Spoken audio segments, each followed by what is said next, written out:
자, 오늘 말씀 계속 이어서 네 번째 시간 사사기 강의 약자들의 승리에 대하여 함께 말씀을 나누겠습니다.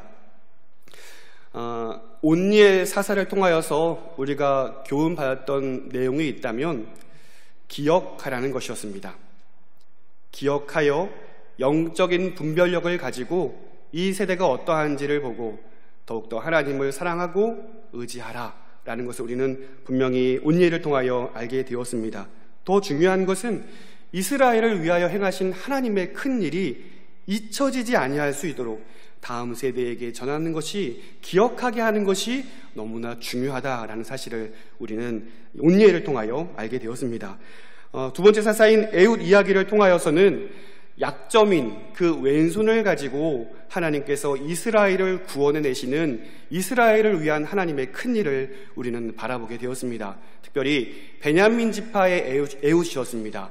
나의 오른손의 아들들의 지파에서 이 왼손잡이를 들어 사용하시는 하나님의 놀라운 일들을 에훗 이야기를 통하여 우리는 배우게 됐습니다. 그 약점이, 그 왼손이 하나님 안에 있을 때에는 흉도 아니요 컴플렉스도 아니요 오히려 하나님의 큰 일을 드러내는 귀한 도구로 쓰임받는다는 사실을 사사기 에훗을 통하여서 우리가 배우게 되었습니다. 오늘 우리가 살펴볼 사사 드보라의 이야기를 통하여서도 선명한 주제가 드러납니다. 그것은 약자들을 승리로 이끄시는 하나님의 큰 일입니다. 이전 사사들에 비해서 분량도 많고 등장인물도 많습니다. 그리고 내용도 많습니다. 이 모든 이야기들은 하나의 이야기를 상당히 빛나게 하고 있습니다.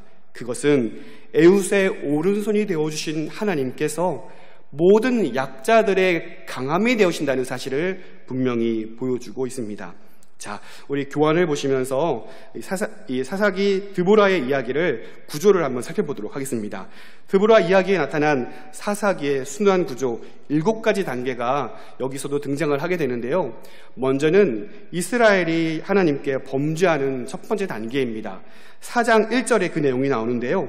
에훗이 죽으니 이스라엘 자손이 또 여호와의 목전에 악을 행하매, 이처럼 하나님 앞에 범죄함으로 하나님의 분노를 사게 됩니다.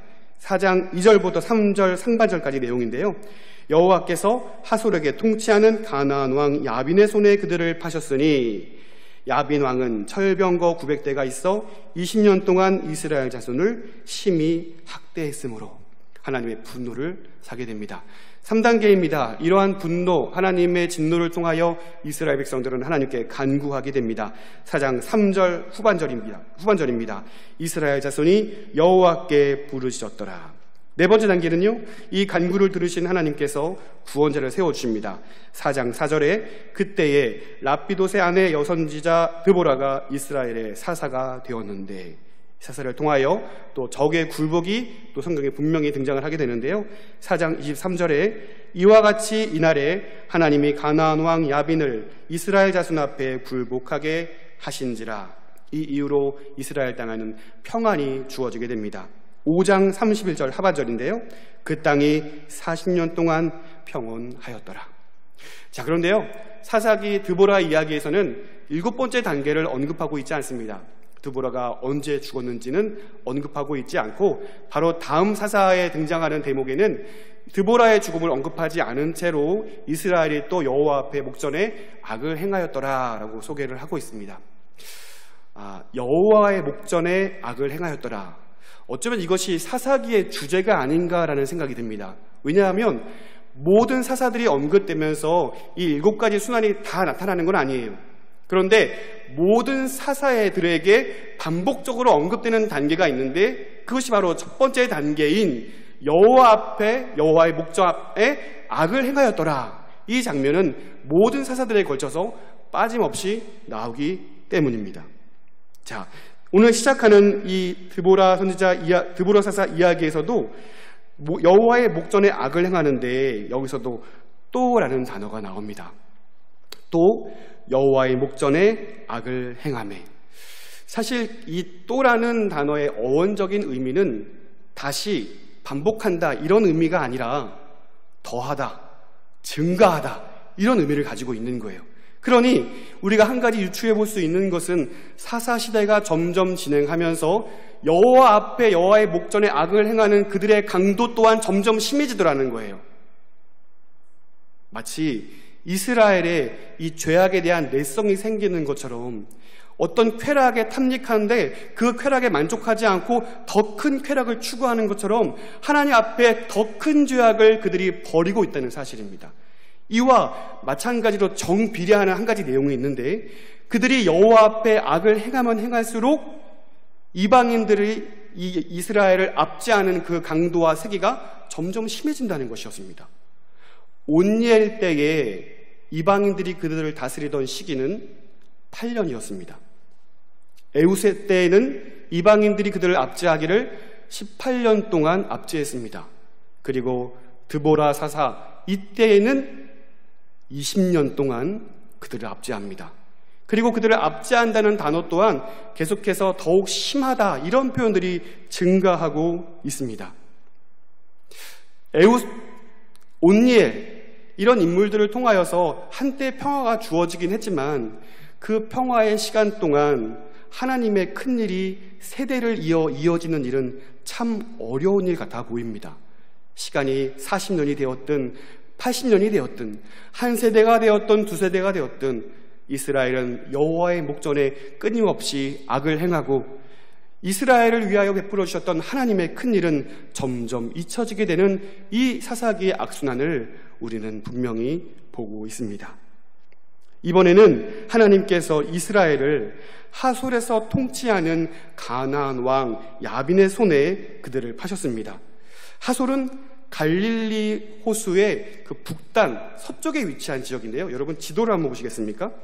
교환 뒤쪽에 보시면요, 갈릴리 해라고 표시된 그 갈릴리 지역이 있고 그 위쪽으로 납달리 지파가 있는 지역이 있는데 바로 그 지역이 하솔 지역이 되겠습니다. 이 지역은 여호수아 정복 때 땅을 정복하면서 이 납달리 지역에게 분배한 지역이었습니다. 그런데 이 납달리 지파가 가나안 땅을 완벽하게 점령한 것이 아니었습니다. 때로는 종을 삼기도 하였고 때로는 그 땅을 다 차지하지 못하고 남겨둔 채로 지금 100여 년의 세월이 지나고 있는 상태인 것이죠. 왜 쫓아내지 못했을까요? 왜 하나님께 분배를 받고 그 땅을 차지하라 명령하셨지만 왜 그 땅을 납달리는 차지하지 못했던 것일까요? 이유가 있습니다. 왜냐하면 이 하솔 지역은 지도에도 보시는 것처럼 늘 물이 많은 곳에는 그 땅이 비옥합니다. 그리고 그 땅의 경제도 매우 풍부해지게 됩니다. 그러니 그 땅의 규모도 컸고 그 땅을 다스리는 민족의 군사력 또한 매우 강했습니다. 이러한 이유들로 인해서 납달리는 그 땅을 온전히 차지하지 못했던 것이죠. 3절 말씀 보시면요, 오늘 본문 3절 말씀을 보시면 야빈 왕은 철병거 900대가 있어 20년 동안 이스라엘 자손을 심히 학대했으므로 이스라엘 자손이 여호와께 부르짖었더라 라고 되어 있습니다. 철병거 900대, 이 철병거 900대를 언급한 데에는 분명한 이유가 있을 것입니다. 그것은 아주 강력한 무기였다는 것입니다. 20년 동안 이스라엘을 심히 학대합니다. 그리고 5장의 내용을 보시면 드보라의 노래가 나오는데 그들을 어떤 식으로 학대했는지를 5장에서는 표현해주고 있습니다. 5장 6절 말씀 보시겠습니까? 5장 6절 말씀을 보시면요, 아낫의 아들 삼갈의 날에 또는 야엘의 날에는 대로가 비었고 길의 행인들은 오솔길로 다녔도다. 자, 이 하솔 지역은요, 상인의 길이라고 하기도 하고 왕의 대로라고 불리는 그 길이 닿는 곳에 있었습니다. 접경 지역이었어요. 그러니까 많은 사람들이 이 길을 왕래하면서 물건을 팔기도 하고 많은 물건들을 서로 왕래하기도 하고 이 길을 지나다니면서 많은 경제적인 번영을 누리기도 했습니다. 그런데 이 하솔을 관할하고 있던 이 지역, 이 사람들이, 이 야빈이 이스라엘에게만큼은 모든 대로를 차단한 거예요. 모든 길목을 막고 그들은 오솔길로 다녔다라고 얘기합니다. 좁은 길로 야빈 왕을 피해서 몰래 조심히 다녀야만 했던 그들의 안타까움을 표현하고 있습니다. 그리고 5장 30절 말씀을 보시겠습니까? 5장 30절 말씀을 보시면 그들이 어찌 노량물을 얻지 못하였으랴. 그것을 나누지 못하였으랴. 사람마다 한두 처녀를 얻었으리로다. 씻으라는 채색옷을 노력하였으니 그것은 수놓은 채색옷이로다. 곧 양쪽에 수놓은 채색옷이리니 노력한 자의 목에 꾸미리로다 하였으리라. 야빈의 왕 군대 장관인 시스라, 그 시스라의 어머니가, 시스라가 마찬가지로 전쟁에서 승리하여 노량물들을 가지고 올 것을 기대하는 마음으로 부른 노래예요. 그러니까 아직 벌어지지 않은 일이죠. 그런데 그 내용이 중요합니다. 언제나 그랬듯이 이 시스라라는 인물, 이 가나안 왕 야빈의 군사들은 이스라엘의 가장 값진 것을 노력했다는 거예요. 채색옷이라는 단어가 등장을 하는데 점점 귀한 것으로 증강이 되고 있어요. 이스라엘에게 있어서 가장 귀한 것, 희귀한 것, 중요한 것, 이스라엘의 보물, 이것을 족족 훔치고 빼앗고 노력했다는 것입니다. 그리고 한두 사람이 처녀를 얻을 것이다 라고 이야기를 하고 있는데, 이것은 이스라엘의 처녀들을 성노예로 삼은 거예요. 성착취를 하였고 성노예를 삼은 거예요. 이스라엘을 이처럼 20년 동안 끊임없이 짓밟고 압제했으니 이스라엘 백성들의 눈물이 더욱 컸을 것이고 그들은 여전히 하나님께 부르짖게 되었습니다. 말씀을 묵상하면서 한 가지 이런 생각이 나더라고요. 절대로 미리 부르짖지는 않는구나. 꼭 맞고 얻어 터지고 꼭 심판의 날이 이르러야만 부르짖는구나 라는 생각을 하게 됩니다.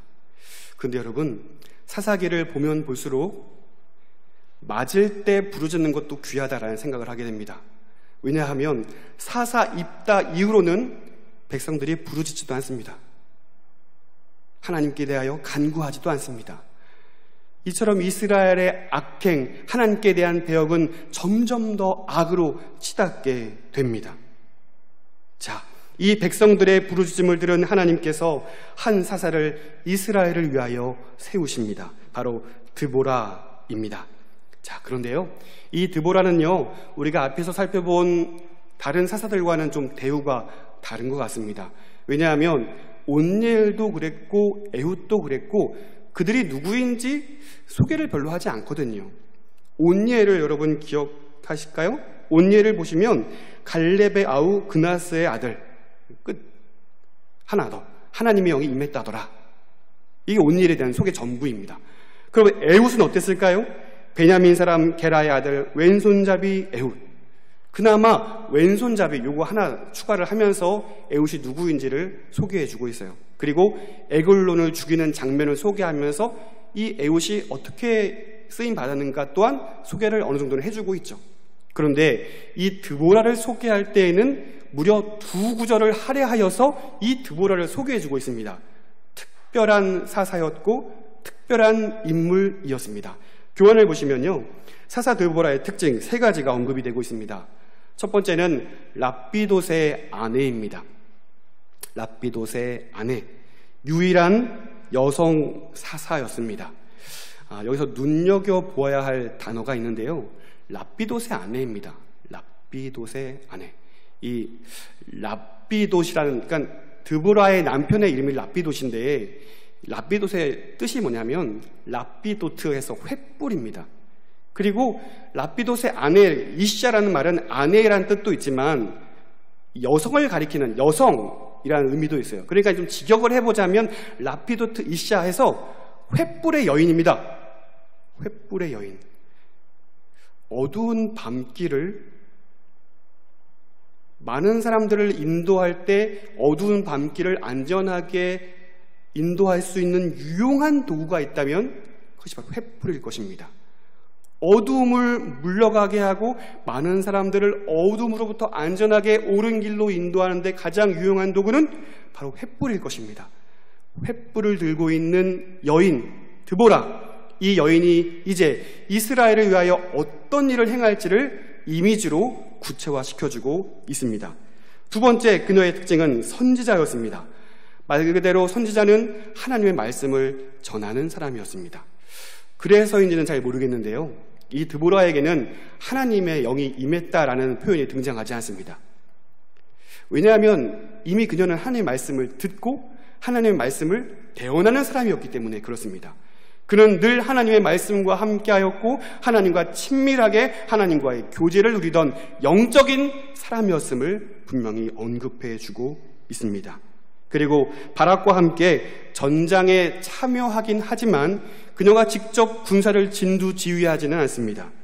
오히려 하나님의 말씀을 힘있게 선포하면서 이 바락의 군대들에게 하나님 말씀을 힘있게 선포함으로 그들의 군사력을 돋우는 데 이런 일들을 감당하고 있습니다. 세 번째 그녀의 특징은 재판관이었습니다. 사사들 중에서 유일하게 재판관의 임무를 감당하고 있는 여인이었습니다. 그러니 이미 이 드보라라는 여인은 이스라엘 백성들에게 선한 영향력을 미치고 있었습니다. 선한 정치적인 역할을 감당하고 있었습니다. 이스라엘 백성들이 문제를 가지고 그녀에게 나아오면 그녀가 재판을 해주는 거예요. 그런데 이 일이 이스라엘 백성들에게 얼마나 유명했냐면 그녀가 앉아서 재판하는 그 장소가 그녀의 이름으로 붙은 거예요. 드보라의 종려나무입니다. 그러니까 이스라엘 사람들이 오늘 어디서 만나지? 드보라의 종려나무에서 만나자. 다 아는 거예요. 그처럼 이스라엘에게 있어서 드보라의 영향력은 꽤 실로 컸다라는 것을 오늘 말씀을 통해 분명히 볼 수 있습니다. 이처럼 이스라엘의 지도자요, 선지자요, 사사였지만 그녀가 직접 시스라의 목을 치지는 않습니다.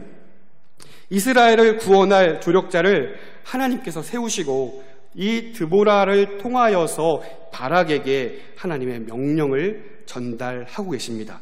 우리 본문 6절 말씀을 한번 보시겠습니까? 본문 6절입니다. 드보라가 사람을 보내어 아비노함의 아들 바락을 납달리 게데스에서 불러다가 그에게 이르되 이스라엘의 하나님 여호와께서 이같이 명령하지 아니하셨느냐? 너는 납달리 자손과 스불론 자손 10,000명을 거느리고 다볼산으로 가라. 납달리, 스불론 지파, 군사 10,000명을 데리고 전투를 위하여 다볼산으로 올라가라는 명령이 그에게 주어집니다. 그리고 이어지는 7절 말씀해 보시면 이 전투는 하나님의 전투이고 하나님께서 친히 오른손이 되어주셔서 승리로 이끌어 주시겠다는 확신의 내용이 선포되고 있습니다. 내가 야빈의 군대 장관 시스라와 그의 병거들과 그의 무리를 기손강으로 이끌어 내게 이르게 하고 그를 내 손에 넘겨주리라 하셨느니라. 아멘. 그 손에 넘겨주리라, 내 손에 넘겨주리라, 이 표현이 나오면 그 전쟁은 반드시 하나님의 승리로 돌아가게 됩니다. 내 손에 넘겨주리라, 이것은 승리에 대한 표현입니다. 그렇다면 이어지는 우리가 기대하는 바락의 반응은 어떠해야 했을까요? 하나님의 승리가 예고됐으니 바락은 아멘 하면서 달려가는 장면이 분명히 펼쳐져야 될 것이라고 우리는 기대해요. 그런데 우리의 기대와는 달리 바락의 대답은 어떻습니까? 우리 8절 말씀 한 목소리로 한번 읽어보겠습니다. 8절입니다. 바락이 그에게 이르되 만일 당신이 나와 함께 가면 내가 가려니와 만일 당신이 나와 함께 가지 아니하면 나도 가지 아니하겠노라 하니. 아멘. 우리가 기대하는 것과는 전혀 다른 반응을 보이고 있습니다. 드보라, 당신이 나와 함께 하면 내가 갈 것이고 당신이 동참하지 않으면 나는 가지 않을 것이다 라고 이야기를 합니다. 어떤 분들은 이 장면을 보면서 바락에 대해서 회의적인 생각을 갖기도 합니다. 과연 그가 군대 지휘관으로서 자질이 있는가? 남자로서 자존심도 없는가? 이러한 생각을 할 수도 있겠습니다. 바락의 믿음 없는 모습을 우리는 분명히 생각해 볼 수 있을 것입니다. 정말 바락은 믿음 없는 자의 표본일까? 과연 바락은 정말 믿음 없는 사람이었을까? 우리가 이것에 대해 살펴보기 전에 과연 하나님의 명령이 어떠했는가를 좀 더 심도 있게 살펴볼 필요가 있을 것 같습니다. 교환을 보시면 드보라 이야기의 조력자라고 해서 첫 번째 바락이라고 되어 있고 그 옆에 합리적 의심이라고 되어 있습니다. 이게 과연 무슨 말일까요? 자, 첫 번째는요, 시스라와 철병거 900 더하기 온 군대 대 10,000명이라고 적어보았습니다. 철병거 900대만 있었던 게 아닙니다. 철병거 900대와 더불어 그의 온 군대였습니다. 그러니까 이 철병거 900대를 보유하고 있는 민족이었으니 그의 보병은 얼마나 많았을까를 암시해주고 있는 것이죠. 그런데요, 실제로 본문에서는 이러한 배경 설명이 없으니 스불론과 납달리 지파 군사 10,000명, 인원이 꽤 많네, 해볼만 하겠네, 이런 생각을 할 수도 있는데 철병거 900대, 그리고 앞전에 말씀드렸던 것처럼 이 하솔 지역을 다스리고 있던 그 민족이 규모도 컸고 군사력도 엄청 강했음을 우리가 생각해 볼 때에 철병거 900대만 있었던 건 아닌 거죠. 분명히 온 군대, 수많은 군대가 운집하여서 10,000명을 상대한다고 했을 때에 이것은 상대가 안 되는 전쟁이었다는 것이죠. 많은 학자들이 이야기하기를 철병거 900대 그리고 이스라엘 군사 10,000명, 이것은 철병거 900대가 압승하는 전투이다라고 말하는 사람들이 많이 있습니다. 어쩌면 군사 20,000명이 있을지라도 상대할 수 없는 게임일 수도 있겠다라고 말하기도 합니다. 그도 그럴 것이 이스라엘에게는 철무기가 없습니다. 아직 이스라엘에게는 철칼이 없습니다. 청동칼, 견고하지 않은 그 사무엘상 13장에 가야 이스라엘이 이 철칼을 보유하게 되는데요. 그것도 이스라엘 모두가 갖고 있던 것이 아니라 사울 왕과 그의 아들 요나단만이 철칼을 보유하고 있습니다. 그러니까 이때에는 이스라엘 군사에게 철칼이 아무도 주어지지 않았죠. 그와 앞서고 있는 철병거 900대의 이 위험 있는 모습을 떠올려 본다면 이것은 게임이 안 되는, 전쟁이 전혀 되지 않는 그런 상대였다는 것입니다. 두 번째는 다볼산 고지 점령입니다. 하나님의 명령은 군사 몇 명을 이끌고 다볼산으로 올라가라는 것이었습니다. 여러분, 전투가 벌어질 때에 산 위가 유리할까요? 산 아래가 유리할까요? 산 위가 유리할 수도 있죠. 왜냐하면 높은 곳에 올라가면 아래가 잘 보이기 때문입니다. 조건이 있습니다. 아래에 있는 병사들이 반드시 올라와야만 한다는 조건이 있어요. 그런데 아래에 있는 병사들이 올라오지 않는다면 어떨까요? 하루, 이틀, 일주일, 한 달 계속 구경만 하고 올라오지 않는다면 어떨까요? 모든 보급로가 끊기고 그들은 먹을 것이 없어서, 그들은 보급 물자가 없어서 결국은 무너지게 되고 말 것입니다. 말 그대로 도간에 든 쥐가 되어버리고 마는 것입니다. 그러니 군대 장관이었던 바락은요, 하나님의 이러한 명령이 이해가 되질 않는 거예요. 납득이 되질 않는 거예요. 제 둘째 딸이 부산에 와서 배운 말이 있는데요. 뭐 하는 기고? 하나님 뭐 하는 기고 지금? 이러는 거죠. 하나님 왜 이러시는 건가? 하나님 명령을 주시는데 왜 이런 이해도 되지 않고 지금 철병거도 무서워 죽겠는데 이 엉망진창인 전략을 주셔가지고 하라고 하니까 바락 입장에서는 상당히 발걸음이 떼어지지 않는 그러한 명령이었다는 것입니다. 자, 바락에 대하여 저런 믿음 없는 사람을 만나, 저렇게 믿음 없는 사람이 있는가, 하나님의 승리를 준다고 했음에도 불구하고 어떻게 드보라가 가면 가고 안 가면 안 간다, 이런 믿음 없는 말을 할 수 있는가 라고 말할 수 있겠습니까? 없을 것 같아요. 여기 서 있는 바락은 우리가 아주 손쉽게 추론하기로 믿음 없는 사람, 믿음 없는 사람의 표상, 연약한 사람, 이렇게 일컬어지기에는 그를 마주하고 있는 공포가, 그를 마주하고 있는 어려움이 너무나 크다는 사실입니다. 하나님께서 분명히 이기게 해주시겠다 말씀하시지만 삶에서 벌어지는 감당 안 되는 커다란 문제들이 우리 앞에 펼쳐져 있을 때에 함께 하시는 하나님, 우리를 도우시는 하나님, 이러한 말들이 우리에게 전혀 위로가 되지 않는다는 사실입니다. 의심할 수밖에 없습니다. 현실은 다르기 때문입니다. 신앙은 신앙일 뿐이고 우리의 삶은 삶이기 때문에 그렇습니다. 이러한 문제들은 현실적인 방법으로 문제를 해결해 가야지 언제 기도해서 언제 말씀을 순종함으로 이 문제를 우리가 이길 수 있겠냐는 거예요. 세상 모든 사람들은 그 문제들에 대해서 그들의 방식으로 해결해 가는데 우리는 언제까지 기다리고 잠잠하게 하나님의 때를 기다리면서 그 문제를 해결할 수 있겠냐라는 것입니다. 현실은 너무나 다른 것 같습니다. 물론 하나님 믿죠. 물론 하나님 의지하죠. 하나님도 잘 섬기고 주일 성수도 잘하고 11조도 떼어먹지 않고 열심을 내는데 그렇게 안 하는 사람들이 더 잘 살아 보이는 이유는 뭘까요? 그렇게 행하지 않는 사람들이 더 배부르고 더 안전하고 심지어 더 행복해 보이기까지 한다면 우리 안에서 그때는 이러한 일이 벌어지는 거예요. 합리적 의심을 하게 되는 것입니다. 나는 지금 뭐하고 있는 것인가? 하나님의 명령은 왜 이런 엉망진창의 명령을 나에게 주시는가? 나더러 이 명령을 따르라는 것인가? 나를 망하게 하려는 것인가? 사랑하는 성도 여러분, 바락은 믿음 없는 형편없는 사람이 아니라 오늘 저와 여러분인 것을 여러분 기억할 수 있기를 바랍니다. 바락은 곧 우리의 모습입니다. 그렇게 철병과 구백대를 마주한 삶을 우리는 늘 살아갑니다. 무너지기도 합니다.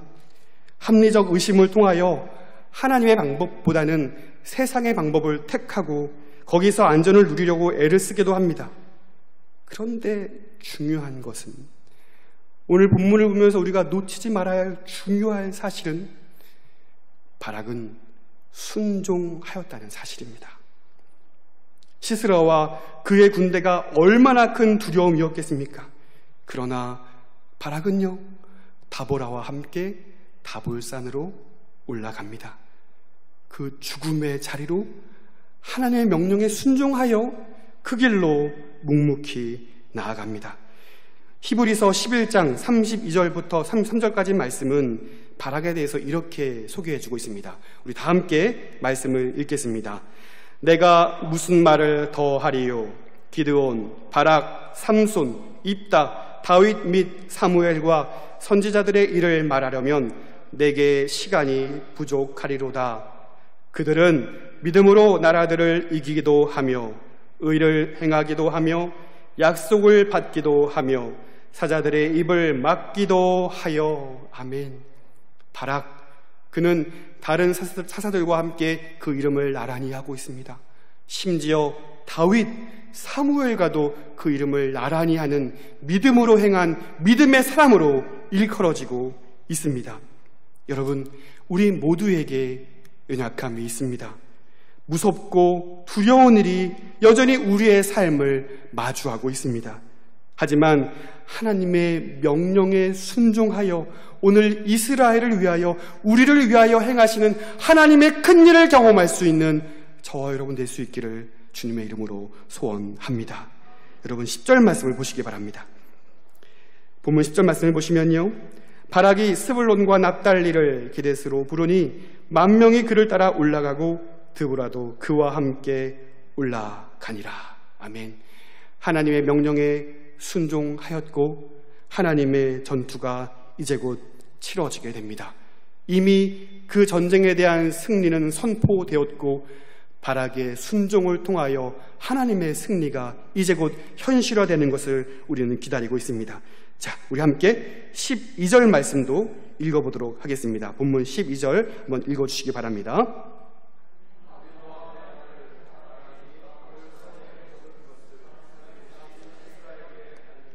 아멘. 바락이 다볼산에 올라간 것을 사람들이 이 시스라에게 알려주고 있다라고 말합니다. 하나님의 말씀대로 철병거 900대와 그 모든 군대를 이끌고 기송강으로 나아갑니다. 자, 다볼산 아래에 펼쳐진 기송강은 어떤 곳일까요? 우리 지리적으로 좀 살펴봐야 되는데 이 기송강은 건천이었습니다.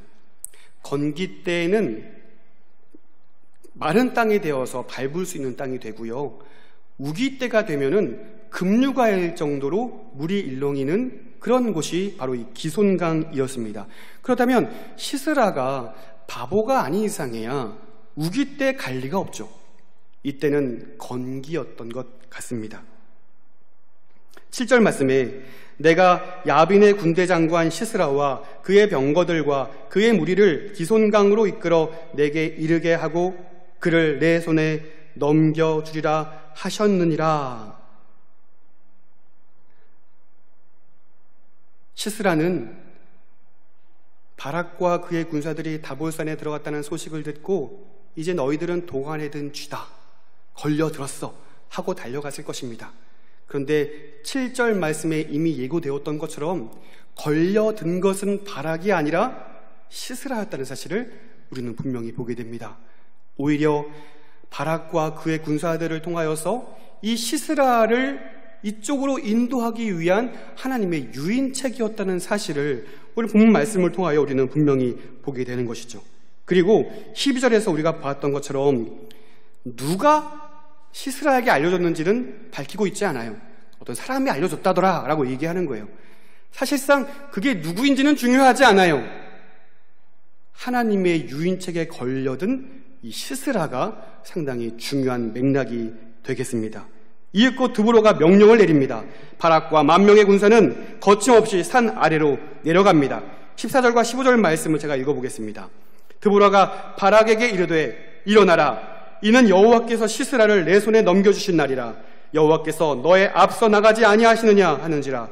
이에 바락이 10,000명을 거느리고 다볼산에서 내려가니 여호와께서 바락 앞에서 시스라와 그의 모든 병거와 그의 온 군대를 칼날로 혼란에 빠지게 하심에 시스라가 병거에서 내려 걸어서 도망한지라. 아멘.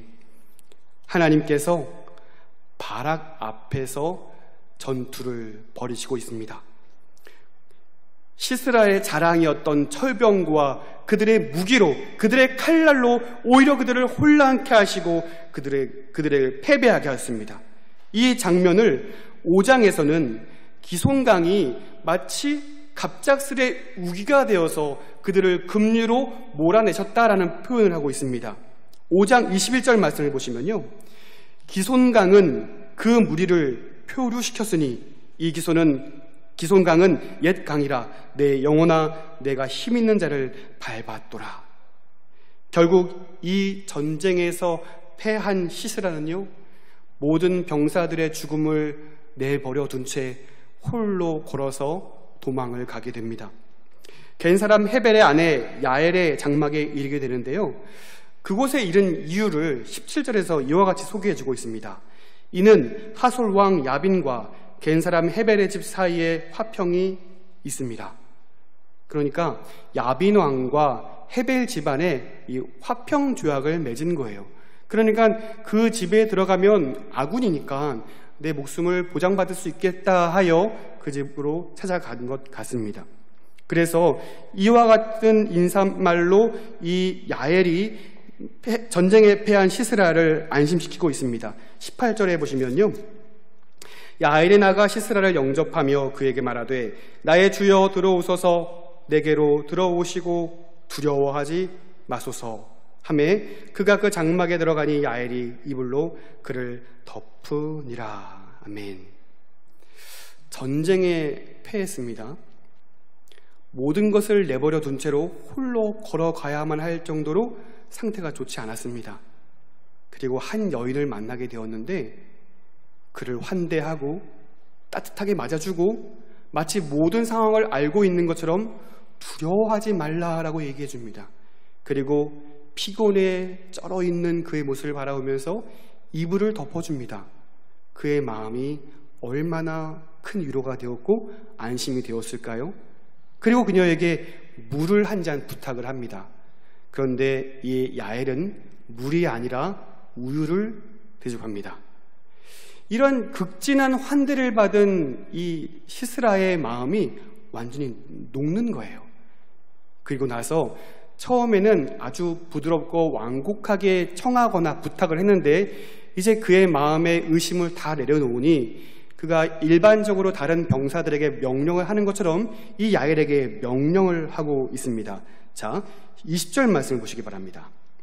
그가 또 이르되 장막문에 섰다가 만일 사람이 와서 내게 묻기를 여기 어떤 사람이 있느냐 하거든 너는 없다 하라 하고 라고 명령합니다. 누군가가 나를 찾거든 없다고 말해라. 살려고 야엘에게 지금 명령을 하고 있는 이 명령이 결국에는 그 존재를 없게 하는, 없어져 버리게 하는 말이 되어버린 거예요. 그렇게 철떡같이 믿었던 야엘이 이 시스라를 심판하고 있습니다. 그러니까 이 시스라는 완전히 그 마음의 의심을 놓은 채로 야엘을 신뢰하게 되는데요.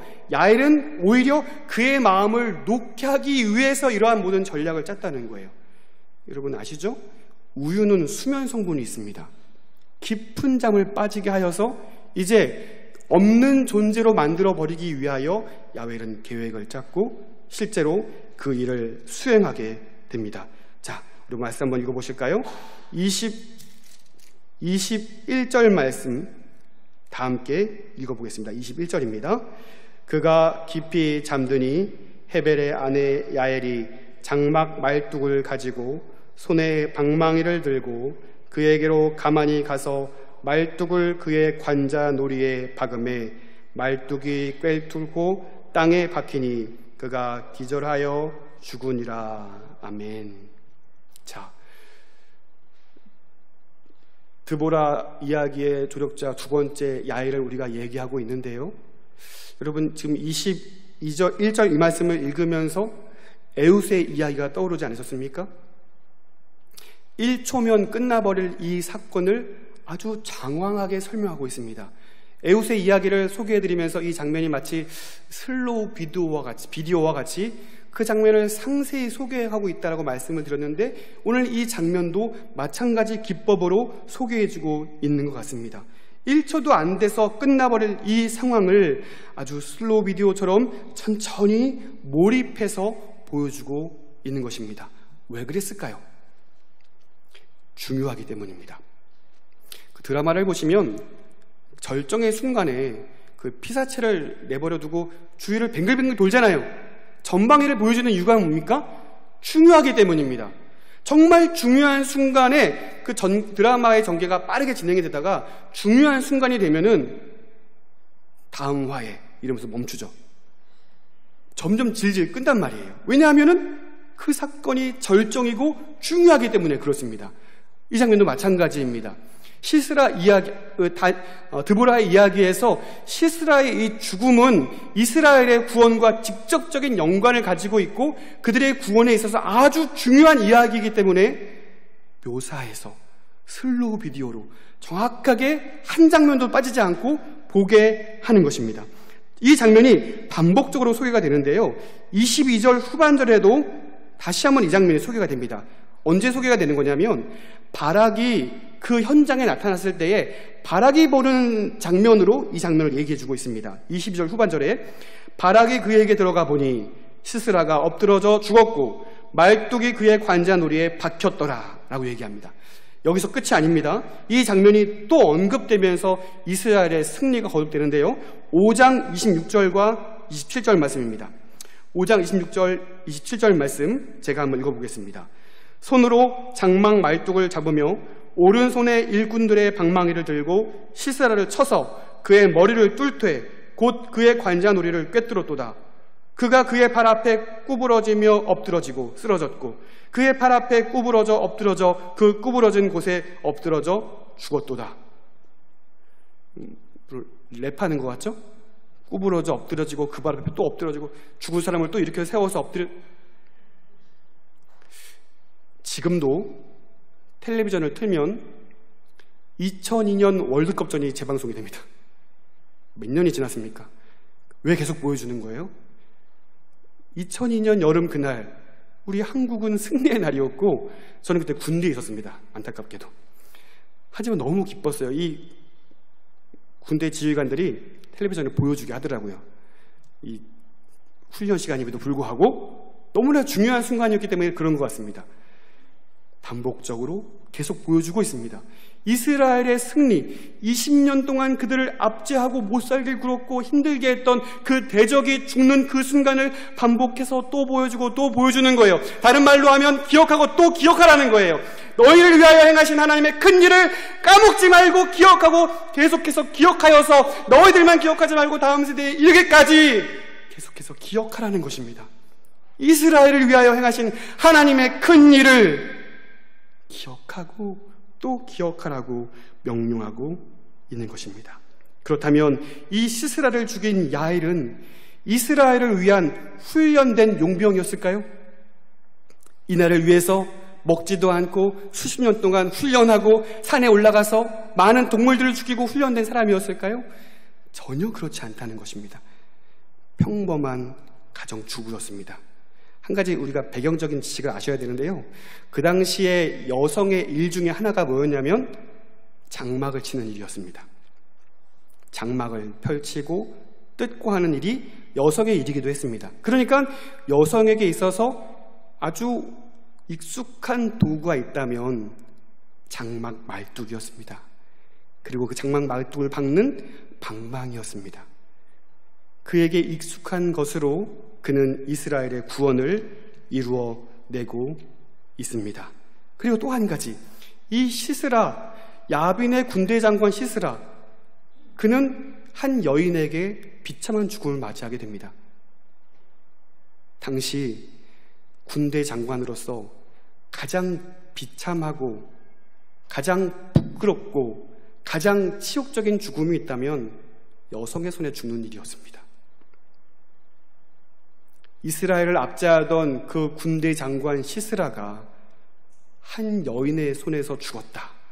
치욕적인 죽음. 그리고 하나님께서 이 모든 일을 행하신 것을 분명하고 선명하게 보여주고 있는 것이죠. 이러한 메시지를 통하여서 하나님은 우리에게 분명히 알려주고 있습니다. 그동안 그토록 두려워하던 철병거도 하나님 앞에서는 무력하다는 사실이었습니다. 그토록 무서워하던 시스라도 가장 연약한 한 여인의 손에서 무참하게 없는 존재가 되어버렸다는 사실입니다. 사랑하는 성도 여러분, 아무것도 없어도 하나님께서 사용하십니다. 텐트 치는 일은 말씀드린 바와 같이 여성들의 일이었습니다. 그녀에게 익숙한 도구는 장막 말뚝이었습니다. 하나님께서는 내게 없는 것을 내놓으라고 말씀하지 아니하셔요. 내게 있는 그것을 가지고 사용하십니다. 그것이 보잘것없고 연약한 것이고 에웃에게 있는 왼손이라 할지라도 하나님은 있는 그것으로 사용하시고 내게 나오라라고 말씀하십니다. 단 조건이 있는데요, 그것은 순종하는 것입니다. 그러므로 순종은요, 하나님의 큰 일, 우리를 위한 하나님의 큰 일을 풀어내는 열쇠라는 사실을 믿으시기를 바랍니다. 하나님을 신뢰하십시오. 하나님은 언제나 계획이 있으신 분이십니다.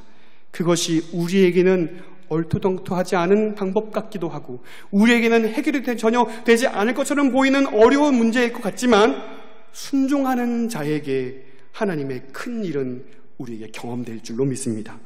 결론입니다. 드보라의 노래입니다. 교환을 보시면요, 이스라엘을 위한 하나님의 큰 일을 기억하라. 자, 그 내용 한번 다 같이 한번 읽어보실까요? 교환을 보시면서 읽어주시기 바랍니다. 5장 드보라의 노래는 이 모든 일의 배후에 하나님이 계셨다는 사실을 바라보게 하며 큰 일을 행하신 하나님을 찬양하고 그 하나님만을 공경하며 그 하나님께만 영광을 올려드리는 삶을 살아가라고 우리를 격려한다. 그렇습니다. 드보라 이야기는 4장, 5장으로 구성되어 있는데요, 4장은 그 이야기를 쭉 전개하고 있다면 5장은 드보라의 노래입니다. 승리를 허락하신 하나님에 대한 찬송이 거기에 담겨져 있습니다. 자, 결론적인 말씀을 드리면서 두 가지 사실을 한번 이야기하고 오늘 강의를 마칠까 합니다. 첫 번째는 약자들이여 승리로 나아가라 라는 제목입니다. 12절부터 5장 12절부터 18절까지 내용 보시면 다볼산 전투에 참여한 지파와 참여하지 않은 지파의 명단을 소개해주고 있습니다. 본격적으로 14절부터 그 명단이 소개가 되고 있는데요, 에브라임, 베냐민, 마길, 이 마길은 므낫세를 가리키고 있습니다. 그리고 스불론, 이사갈, 그리고 15절 상반절에 이사갈까지 전투에 참여한 명단이고요. 15절 하반절에 가서는 전투에 참여하진 않은 지파의 명단이 나옵니다. 먼저 15절 후반절에 르우벤 시내가에서 큰 결심이 있었도다 라고 얘기를 하고요. 16절 후반절에도 똑같이 반복하고 있습니다. 그 르우벤입니다. 이 르우벤이 시내가에서 어떤 결심을 하고 있냐면 이 전투에 참여하지 않겠다는 결심을 하고 있는 거예요. 왜냐면요, 여러분 16절 말씀 보시면 내가 양의 우리 가운데에 앉아서 목자의 피리 부는 소리를 들으면 어찌 됨이냐. 앉아서 한가로이 앉아서 너가 지금 피리 소리 들을 때냐라고 얘기하고 있는 거예요. 지금 이 르우벤을 질타하고 있는 것이죠. 그리고 17절에 이어서는 길르앗입니다. 그들은 배에 머물러 있습니다. 아셀 지파는 해변에 앉아 있습니다. 이와는 상반되게 18절에 보시면 스불론과 납달리는 죽음을 무릅쓰고 전투에 참여하였다라고 이야기를 합니다. 드보라 전투에, 이 스불론 전투에 승리를 가져온 하나님을 찬양하면서 전투에 참여한 지파와 참여하지 않은 지파를 분명히 언급하고 있는 이유는 이 하나님의 명령에 순종하여 전투에 참여한 지파는 하나님의 복을 누릴 것이고 전투에 참여하지 않은 지파는 심판을 받게 될 것을 분명히 선언해 주고 있는 것입니다. 여러분, 우리는 함께 일어나야 합니다. 우리는 한 마음으로 하나님이 부여하신 그 사명을 함께 일구어야 합니다. 우리 세안교회 세안공동체는 우리를 통하여 일하실 하나님의 놀라운 사명에 우리 모두 동참하여 함께 그 사명을 감당해야 하는 사명 공동체로 우리는 서 있습니다. 비록 코로나19로 인해서 우리가 멈춰 있는 것 같고 아무것도 할 수 없는 것처럼 보인다 할지라도 하나님은 이 모든 일 이후에 하나님의 크신 일을 이루실 줄로 믿습니다. 그때 머물러 있지 않기 바랍니다. 앉아 있지 마시기 바랍니다. 일어나서 함께 참여하고 함께 전투하여 하나님의 크신 일을 경험할 수 있는 저와 여러분 되시기를 간절히 소원합니다. 두 번째는 기억하고 기억하라입니다. 방금 전에 말씀드린 것처럼 5장 26절과 27절은 시스라의 죽음을 계속해서 보여주고 있습니다. 사랑하는 성도 여러분, 약자들의 승리에 대하여 약자들의 승리는 오직 하나님 안에 있을 때 주어짐을 믿으시기를 바랍니다. 하나님이 우리의 강함이 되십니다. 하나님의 명령은 실수함이 없습니다. 하나님은 언제든 옳으신 분이십니다. 우리의 생각과 우리의 계획과 달리 하나님이 우리에게 주어지는 명령이 이해되지 않는다 할지라도 하나님은 결코 실수함이 없는 분임을 믿으시고 묵묵하게 다볼산으로 오르시는, 그리하여 하나님의 큰일을 경험할 수 있는 저와 여러분 되시기를 주님의 이름으로 축원드립니다. 기도하겠습니다.